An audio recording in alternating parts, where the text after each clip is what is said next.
ਉਹ ਗੈਰ ਸ਼ਰਾ ਦੱਸੇ ਹੋਰਨਾਂ ਨੂੰ ਉਹ ਕੰਮ ਖਰਾਬ ਖਬਰ ਹੋਈ, ਤੈਨੂੰ ਮਹਿਫਲ ਹੀ ਨਾ ਦੀ ਲੰਘੀ ਨਾ ਸਾਡੀ। ਮੰਨਦੀ ਓਏ ਉਹ ਝੂਠ ਚੁਗਲੀਆਂ ਕਰਦਾ ਦਿਨ ਰਾਤ ਤੇਰਾ ਅਜੇ ਹਿੱਸ ਨਹੀਂ ਜੰਨਤ ਜਾਂਦੀ ਹੈ ਓਏ। ਕਹਿੰਦਾ ਕਦੇ ਗਿਲਾ ਕਿਉਂ ਕਿਸੇ ਦੇ ਐਬ ਜੋਈ ਇਹ ਆਦਤ ਕਿਹੜੇ ਨੇ ਕੰਦਾਨ ਦੀ ਓਏ ਅੰਨੇ ਵਾਹ ਪਿਆਰਿਆ ਕਰਨ ਸਈਦੇ ਉਹ ਸ਼ਕਲ ਦਿਖੀ ਨਾ ਤੂੰ ਰੱਬ ਰਹਿਮਾਨ ਦੀ ਓਏ ਕੀ ਬਾਤ ਹੈ ਕੀ ਬਾਤ ਨੇ ਹਰਦਮ ਤਸਬੀਹਾਂ ਫੇਰਦਾ ਰਹੇ ਉਹ ਫੇਰੀ ਤਸਬੀਹ ਨਾ ਤੂੰ ਖਾਸ ਸੰਭਾਲਦੀ ਓਏ ਇਹ ਮਕਰ ਸਭ ਵੇਖ ਸੁਭਾਨ ਨੇ ਹੀਰਾ ਫੇਰੀਆਂ ਸਿੱਖੀ ਸਿਖਾਉਂਦੀ ਕਹਿੰਦਾ ਆ ਜਾ ਇੱਕ ਮਿੰਟ ਮਿਲ ਲਾ ਚੱਲਦੇ ਆ ਚੁੱਪ ਕਰੋ ਜੀ ਕਹਿੰਦਾ ਨਜ਼ਰ ਮਾਰ ਦੇਖੀ ਗੁਜ਼ਰੇ ਹਾਲ ਤਾਈ ਤੂੰ ਤੇ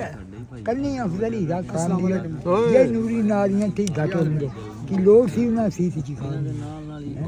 ਲਾਮ ਕਹਿੰਦਾ ਅੱਖੀ ਨਾਲ ਰਸੂਲ ਮਕਬੂਲ ਦਿਸਾ ਉਹ ਕਦਰ ਪਾਈ ਨਾ ਤੂੰ ਅਬਦੇ ਸ਼ਾਹ ਸੁਲਤਾਨ ਦੀ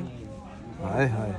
ਕਹਿੰਦਾ ਉਹ ਮੁੱਲਾ ਤੂੰ ਕੀ ਸ਼ਰਾ ਰੱਖਣੀ ਹਾਂ ਮੁੱਲਾ ਨੂੰ ਆਵੇ ਨਹੀਂ ਵਸ ਨਮਾਜ਼ ਪੜ੍ਹਨ ਆ ਜਾਂਦੇ ਹੈ ਵਿੱਚ ਸੁਪਨੇ ਆ ਜਾਂਦੇ ਵਾਹ ਵਾਹ ਕਹਿੰਦਾ ਮੁੱਲਾ ਤੂੰ ਕੀ ਸ਼ਰਾ ਰੱਖਣੀ ਉਹ ਸ਼ਰਾ ਨਾਲ ਫਕੀਰਾਂ ਦੇ ਲਈ ਹੋਈ ਹੈ ਤੈਨੂੰ ਆਪਣੀ ਸ਼ਰਾ ਦਾ ਖਿਆਲ ਮੁੱਲਾ ਸਾਨੂੰ ਯਾਰ ਮਨਾਣ ਦੀ ਪਈ ਹੋਈ ਹਾਏ ਹਾਏ ਦੋਜ਼ਖ ਨਾਰ ਹਰਾਮ ਹੈ ਮੂਮਨਾ ਤੇ ਗੱਲ ਸਾਫ਼ ਕੁਰਾਨ ਨੇ ਕਹੀ ਹੋਈ ਹੈ ਐ ਵੀ ਕਿਤਾਬ ਤੇ ਬਖਸ਼ਿਆ ਕਿਆ ਬਾਤ। ਉਹ ਜ਼ਿੰਮੇਵਾਰੀ ਮੁਹੰਮਦ ਨੇ ਲਈ। ਹਾਏ ਹਾਏ ਹਾਏ ਬਾਬਾ ਜੀ ਬਹੁਤ ਦੁਖੀ ਹੈ ਤੇ ਬਾਬਾ ਜੀ ਹੁਣ ਮਹਿਫਲ ਸੁਣਨ ਆਏ ਸੋ ਤੁਸੀਂ ਹਾਂ ਨਹੀਂ ਮੈਂ ਨਹੀਂ ਜੀ ਕੱਲ ਦੇ ਮੇਲੇ ਤੇ ਆਏ ਆ ਜੀ ਇਹਨਾਂ 3 ਦਿਨ ਇੱਥੇ ਰਹਿਣਾ ਮੈਂ ਭਾਈ ਦੇਖ ਲਾਉਣੀ ਆ ਖੀਰ ਦੀ ਇੱਥੇ ਅੱਛਾ ਹਾਂਜੀ ਹਾਂਜੀ ਮੈਂ ਜ਼ਮੀਨ ਪੁੱਤਰਾਂ ਨੂੰ ਦੇਤੀ ਆ ਬਾਬੇ ਨੇ ਮੈਂ ਸਭ ਕੁਝ ਦੇਤਾ ਬਾਬੇ ਨੂੰ ਬਸ ਵਾਹ ਜੀ ਵਾਹ ਬਾਬਾ ਜੀ ਕੀ ਬਾਤ ਮੈਂ ਮੇਰੇ ਮੁਰਸ਼ਦ ਨੇ ਕਿਹਾ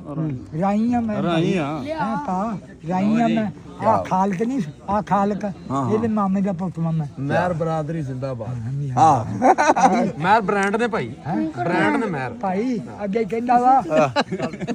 ਲਾਮ ਲੱਖ ਨਮਾਜ਼ਾਂ ਪੜ੍ਹੇ ਮੁੱਲਾ ਹਾਂ ਤੇਰਾ ਇੱਕ ਵੀ ਸਜਦਾ ਮਨਜ਼ੂਰ ਨਹੀਂ ਉਹ ਨਾਲੇ ਨਮਾਜ਼ ਪੜ੍ਹੇ ਨਾਲੇ ਗੈਰ ਸਕੇ ਇਹ ਯਾਰ ਦੇ ਮਿਲਣ ਵਾਲਾ ਰਸੂਲ ਨਹੀਂ ਇਹਦਾ ਜਦੋਂ ਯਾਰ ਦਾ ਦਰ ਹੈ ਸਜਦੇ ਲਈ ਫਿਰ ਕਾਬੇ ਦੀ ਕਾਂ ਦੀ ਲੋੜ ਕੀ ਹੈ ਹੁਣ ਕੋਈ ਯਾਰ ਦੇ ਨਾਂ ਦਾ ਮੁਕੱਦਮ ਤਸਬੀਹ ਅਲਾ ਦੀ ਲੋੜ ਕਹਿੰਦਾ ਹਰ ਗੱਲ ਦਾ ਸੱਜਣ ਮਖਤਾਰ ਤੇਰਾ ਉਹ ਜਿਹਦੇ ਨਾਮ ਤੇ ਕਾਰੋ ਮਦਾਰ ਤੇਰਾ ਉਹਨੇ ਤੇ ਗਾਵਾਂ ਹਿਰਦਿਆਂ ਰਾਗਾਂ ਨੂੰ ਉਹ ਪਾਵਾਂ ਕੁੱਟ ਕੁੱਟ ਚੂੜੀਆਂ ਕਾਗਾਂ ਨੂੰ ਕਦੀ ਮੈਂ ਉਹਨੂੰ ਬੋਲਦੇ ਵਾਗਾ ਹਾਏ ਹਾਏ ਹਾਏ ਹਾਏ ਯਾਰ ਮਿਹਰਬਾਨੀ ਠੀਕ ਹੈ ਜੀ ਗੁਲਾਬ ਸਾਹਿਬ ਸਾਰੇ ਇੱਕ ਤਸਵੀਰ ਸਹੀ ਇਧਰ ਹੋ ਜਾਓ ਛੋਟੇ ਇਧਰ ਹੋ ਜਾਓ